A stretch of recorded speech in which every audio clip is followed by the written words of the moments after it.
¿Cómo está? Inicia temas del día. Vamos a revisar nuestra pregunta en Twitter. Aparecerá en pantalla enseguida. Dice, en Perú, personal de salud en paro dice, no ganamos ni la mitad de la canasta básica de alimentos.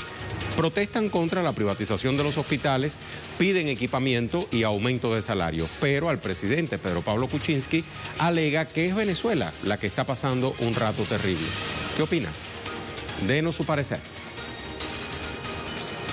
Le cuento que hasta ahora 6 candidatos, incluyendo al presidente Nicolás Maduro, han formalizado su inscripción ante el Consejo Nacional Electoral de Venezuela para participar en los comicios presidenciales del 22 de abril. En este contexto, el órgano electoral decidió extender por 48 horas el lapso para la postulación. Le vamos a ampliar en nuestro primer tema. A través de un boletín de prensa, el órgano comicial indicó que la extensión responde a la solicitud hecha por varias organizaciones políticas, por lo cual los aspirantes podrán postularse hasta mañana, jueves 1 de marzo. La decisión se adopta a objeto de garantizar de forma plena el ejercicio de los derechos políticos de los venezolanos apegados a la Constitución y las leyes. Recordemos que la víspera, tras haber oficializado su candidatura, Nicolás Maduro lo hizo el opositor Henry Falcón, respaldado por los partidos COPEI, MAS, Movimiento Ecológico y Avanzada Progresista, al cual pertenece. Falcón inscribió su candidatura para participar en las elecciones presidenciales. El dirigente opositor expresó que desea unos comicios en términos igualitarios. Además, le solicitó al máximo órgano electoral postergar la fecha de las elecciones pautadas para el 22 de abril, según se había preacordado entre sectores de oposición y el Ejecutivo en los diálogos de República Dominicana. En clave electoral también le contamos que la Organización de Naciones Unidas fue invitada por el gobierno venezolano para conformar una misión de acompañamiento y observación durante las venideras elecciones presidenciales. El portavoz de la ONU, Stéphane Dujarric, informó que la solicitud del Ejecutivo bolivariano había sido recibida y está siendo examinada. Precisó que la solicitud entregada se ajusta a lo establecido en el reglamento de la Ley Orgánica de Procesos Electorales, la cual indica que las misiones de acompañamiento deben responder a los principios de supremacía constitucional, respeto a la soberanía y autodeterminación de los pueblos.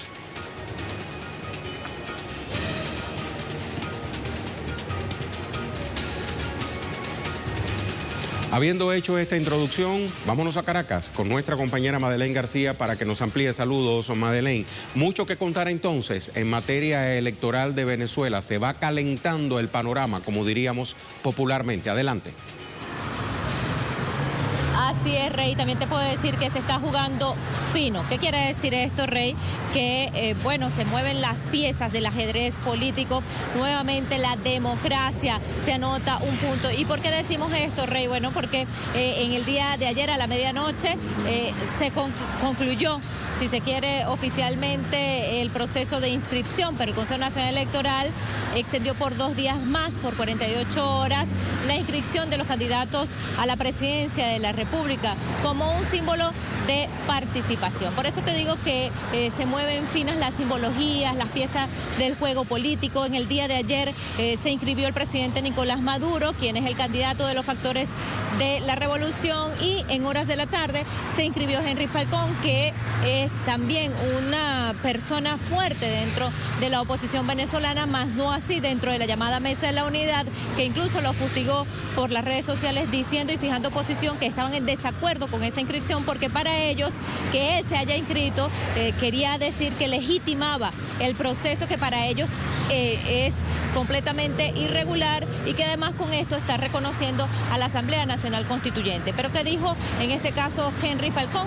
Bueno, Henry Falcón dijo que no había que dejar los espacios, y así se está jugando este panorama político en Venezuela. Ahora, que se inscriba la oposición o no, Rey, tiene que ver con la legitimación de este proceso. Pues no, nosotros entrevistamos hoy, por ejemplo, a Oscar Chemel, quien es el presidente de Interraces, una de las encuestadoras más prestigiosas del país, y decía, dentro de sus encuestas recientes, dentro de esa consulta a la población, que casi el 70% quiere ir a elecciones, y que por lo tanto había que darle las diferentes opciones al electorado venezolano, bien sea sea de una opción o de la otra opción, y que no inscribirse la oposición deslegitima el proceso. Pues no, la respuesta es no, porque allí están toda la institucionalidad puesta para que avance el proceso electoral de cara al 22 de abril. Ahora, Rey, hay sobre la mesa puesta ahora una propuesta por parte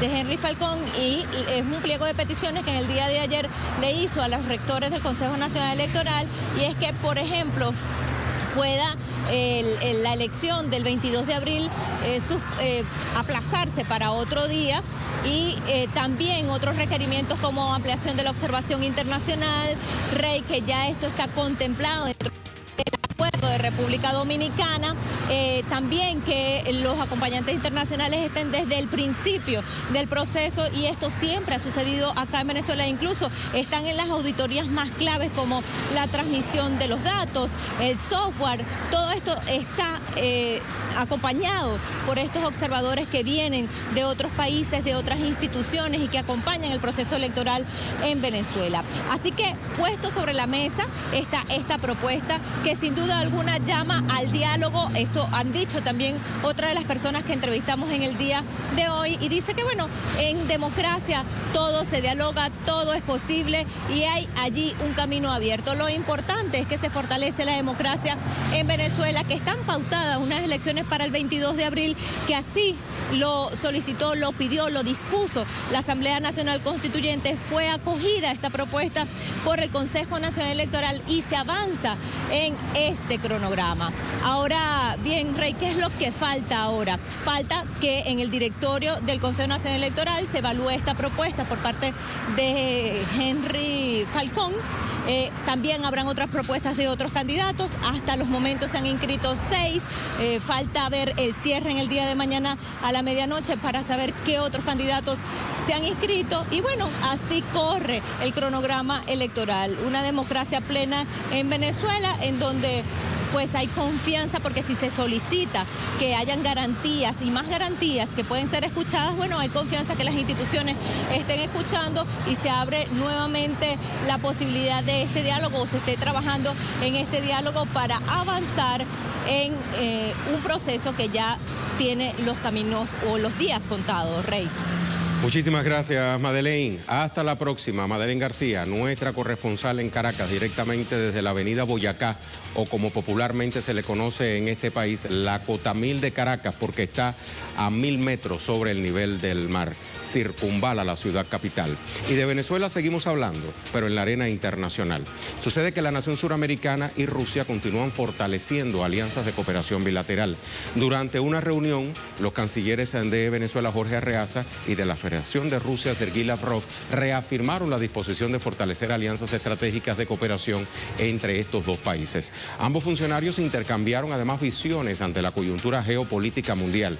El encuentro se desarrolló a propósito de la agenda de trabajo del canciller venezolano en Ginebra, donde el pasado lunes intervino ante la 37ª reunión del segmento de alto nivel del Consejo de Derechos Humanos de la ONU.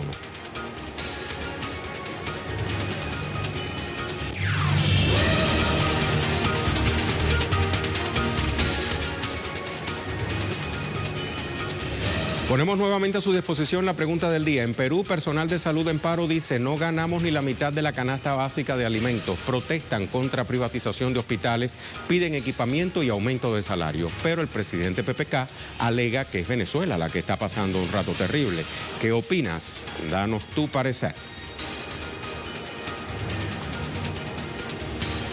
Y nuestra imagen del día hoy nos va a llevar hasta la ciudad rusa de Volgogrado. Un gato fue rescatado de la muerte. Los rescatistas le dieron oxígeno de una bombona y le aplicaron un masaje en el pecho. Cuando logró respirar por sí solo, fue devuelto a su dueña. Con estas conmovedoras imágenes nos vamos a la pausa.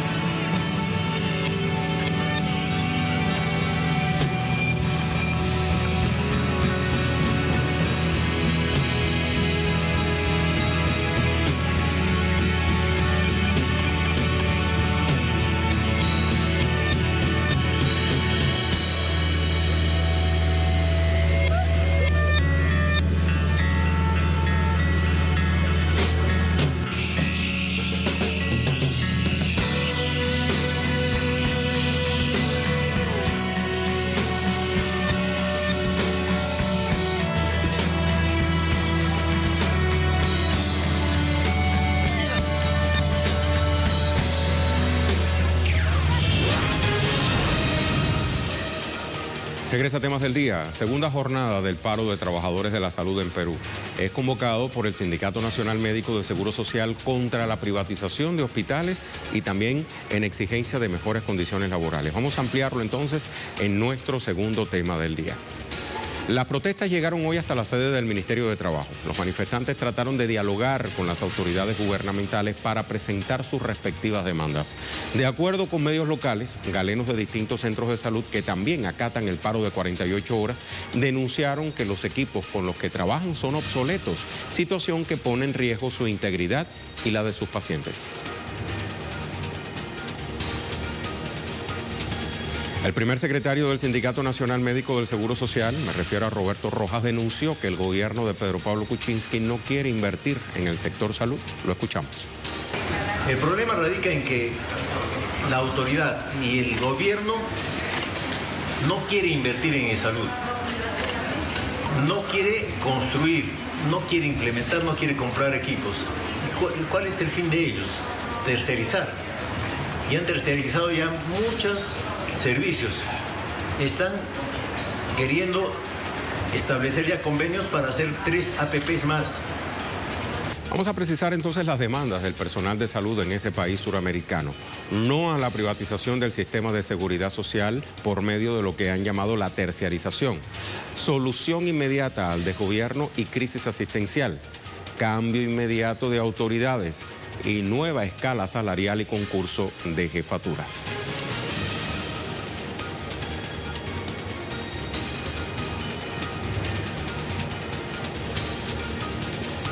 Vamos a actualizar con nuestro corresponsal en Lima, Jaime Herrera. Te saludo, Jaime. ¿Cómo se ha venido comportando esta segunda jornada de paro de 48 horas propuesta por el personal de salud en Perú? Cuéntanos. Hola Rey, ¿qué tal? Te saludo desde Lima. En efecto, el día de hoy una jornada de protesta que, tal como lo manifestabas, concluyó con una marcha hacia el Ministerio de Trabajo. Allí, según nos daba a conocer algunos de los dirigentes de este gremio, lograron conversar con las autoridades del Ministerio de Trabajo y de Salud. Sin embargo, estos centran el diálogo, centran el debate en el tema salarial, como tratando de dejar el tema ahí. Sin embargo, los dirigentes de estos gremios dicen que el tema de fondo, el problema de fondo es la crisis hospitalaria que padece este sector de hospitales a nivel nacional y que está generando graves problemas de atención, no solo en Lima, sino a nivel nacional. Tal como lo manifestabas, los equipos, el instrumental, la infraestructura es obsoleta y ello obviamente genera serios problemas. Pero la forma de resolver del gobierno, y es por ello que según aseguran los médicos no quieren atender este problema, es porque están obviamente desviando los recursos hacia empresas privadas, hacia clínicas privadas, donde inclusive se ha llegado a recibir, según decían en la Federación de Médicos, hasta $2.000 millones, algo que podría servir para repotenciar los hospitales, para mejorar la calidad de atención, mejorar este servicio.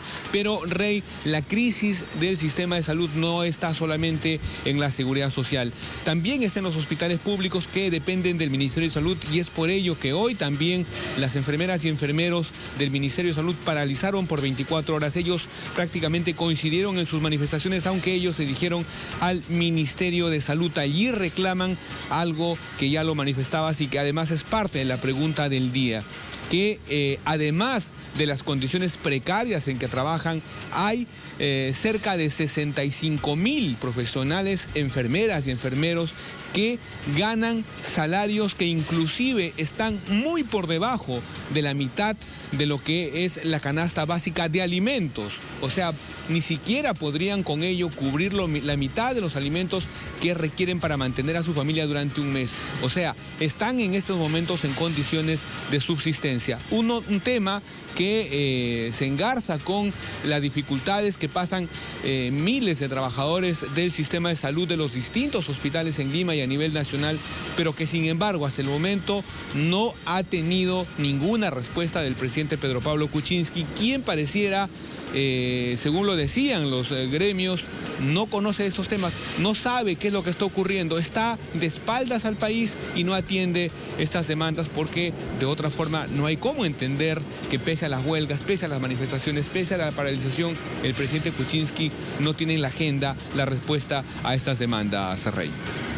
Muchas gracias, Jaime. Entonces hay que darle seguimiento al tema, ¿verdad? Sobre todo porque, como bien dice, forma parte de nuestra pregunta del día y ya vemos entonces el presidente Pedro Pablo Kuczynski de visita en Colombia, lo que decía, que su prioridad era ayudar a Venezuela, que en Venezuela era donde estaba el gran problema.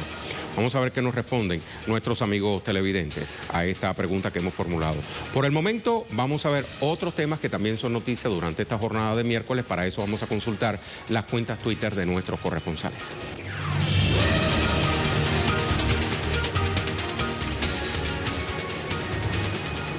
Comenzamos en Honduras con Hilda Silvestrucci. El Consejo Nacional Anticorrupción da a conocer nuevos casos que involucran a la ex primera dama Rosalena Bonilla de Lobo, capturada esta mañana por la policía, o sea, la esposa del anterior presidente de ese país.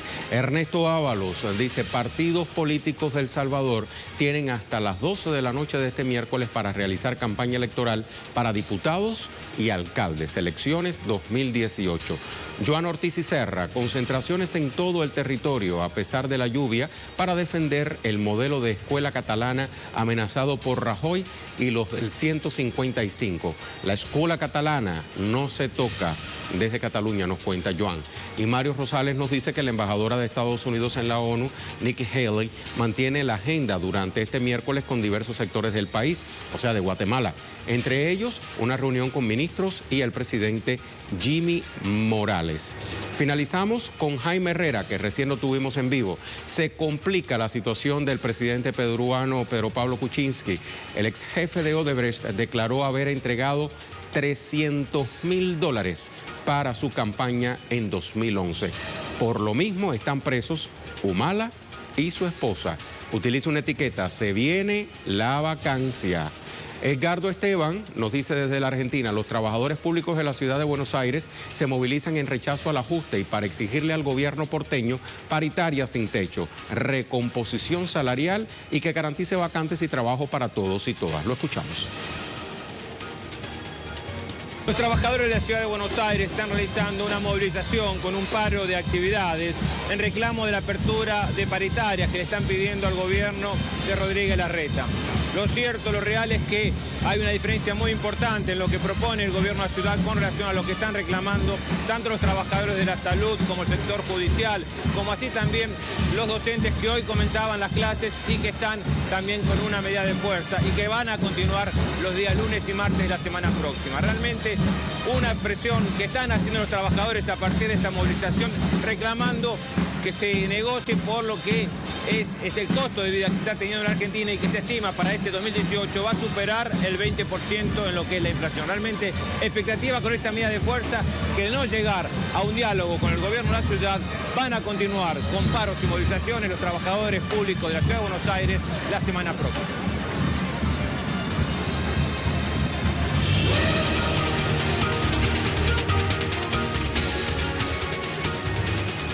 Nuestro tema en desarrollo es Siria. Grupos terroristas atacaron por segundo día consecutivo el corredor humanitario en Ghouta Oriental, con lo cual frustran las salidas de civiles de esa ciudad.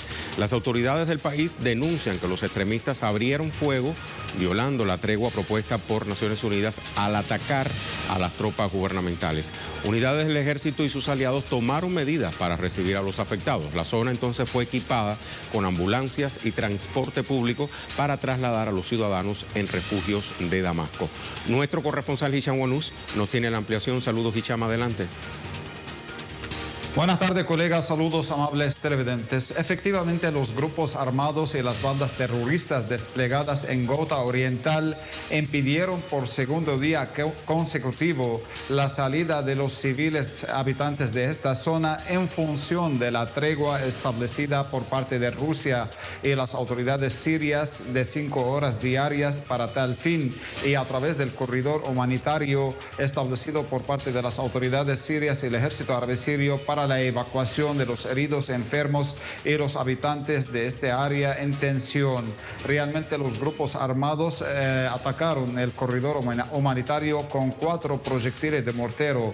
2 de ellos impactaron a unos 500 metros de la barricada del ejército árabe sirio a finales de este corredor. Afortunadamente no hubo lesionados ni muertos, pero lamentablemente ningún civil ha podido salir de Ghouta Oriental.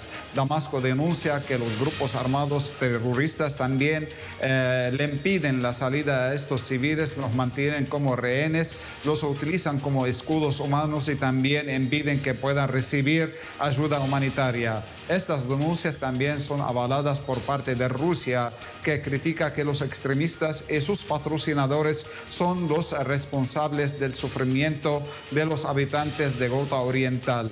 Hay que destacar que el ejército árabe sirio no respondió a los ataques terroristas, pero una vez que ha terminado la tregua de 5 horas, realmente reanudó la ofensiva antiterrorista en Ghouta Oriental y ha logrado recuperar el control de la zona de Hosh Dawahra en esta área, y también avanzó en el eje de la localidad de Harasta hacia el establecimiento militar de vehículos militares, y avanzó 1 kilómetro en varias manzanas residenciales en las cercanías de este establecimiento. Le informamos además de esto que al igual que las autoridades, los ciudadanos denuncian esta negativa de los grupos armados y afirman que responde a las órdenes de sus patrocinadores occidentales, árabes y regionales, y critican que al igual que los terroristas también Ankara y Estados Unidos violan el cese de combates establecido en Siria, en todo el territorio sirio, en función de la resolución del Consejo de Seguridad número 2401, aprobada el pasado sábado 24 de febrero para establecer una tregua de 30 días en Siria. Aclaran que Estados Unidos y también la coalición internacional que lidera continúan los bombardeos contra la población civil en la zona de Deir ez-Zor, al noreste de Siria, y en los últimos días causaron la muerte de más de 50 civiles indefensos. Asimismo, critican que las tropas invasoras turcas siguen atacando a la región de Afrin en el noroeste de Siria bajo la excusa de combatir a las unidades de protección popular kurdas, que califican como terroristas que ponen en peligro su seguridad nacional. Damasco critica esta agresión y dirigió 2 mensajes al Consejo de Seguridad de Naciones Unidas y también a la Asamblea General de la ONU, exigiendo que condenen las masacres de Estados Unidos y de Turquía contra la población civil y que pongan fin de inmediato a la presencia ilegal de las tropas norteamericanas en territorio sirio y que procedan a la disolución de la coalición internacional liderada por Washington que opera en territorio sirio fuera del marco de la legalidad internacional. Por su parte, el canciller de Rusia, Sergei Lavrov, criticó que estos países emplean el caso humanitario y politizan el caso humanitario para alcanzar objetivos políticos a costa de la población civil, y que estos países son los que violan la tregua en Siria y impiden restablecer la paz en el país árabe. Esta es toda la información que tenemos por ahora. Adelante, por favor. Muchas gracias, Hicham, por este resumen. Vamos entonces a recordar cuál era nuestra pregunta a Twitter y las respuestas.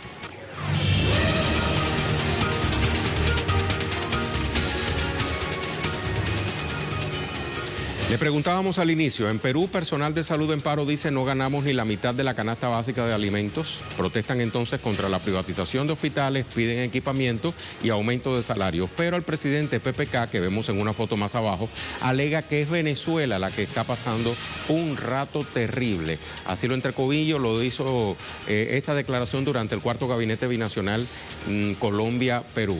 La pregunta era, ¿qué opinas de esto? Vamos a ver, por ejemplo, qué nos dice esta usuaria. Ese es el discurso de las mascotas del tío Sam. Por ejemplo, en Colombia hay varias haciendo campaña política repitiéndolo. Vamos a avanzar. Orlando Sandoval dice, yo digo, en Venezuela pueden estar pasando un rato terrible, pero el gobierno no es culpable de esto. El único responsable de esto es Estados Unidos y sus sanciones. Pero en nuestros países, que son aliados de Estados Unidos, ¿qué pasa? Vamos a la otra de Orlando Sandoval. Dice, bueno, esto es lo que dicen muchos gobiernos arrodillados al imperio de Estados Unidos sobre Venezuela. Pero yo digo que es mejor para un país ser libre y soberano, así no nos equivoquemos y no uno esclavo. Así nos equivoquemos, dice, y no uno esclavo a los intereses de Estados Unidos. Avanzamos con Guillermo Lescano. Mucha gente habla de Venezuela. El presidente PPK se olvida del Perú. Tiene que gobernar para su pueblo, ya que para eso lo eligieron. Y digo, la señora Keiko Fujimori habría gobernado mucho mejor en todo sentido, en el más amplio sentido de la palabra. Un criterio cuestionable, pero es un criterio al fin y al cabo. Y a otro que dice, el PPK amigo hace la tarea de Washington. Ojalá los peruanos lo echen porque es un peligro para todo el continente. Y por último, vamos a ver la respuesta de Ángel, que dice, este presidente es un lacayo del régimen estadounidense. Aquí en Ecuador hay miles de ciudadanos peruanos trabajando y beneficiándose de la estructura en general que dejó el gobierno de Correa, como sucede con millones de colombianos que se benefician de Venezuela y Ecuador. Muchas gracias a todos por su participación.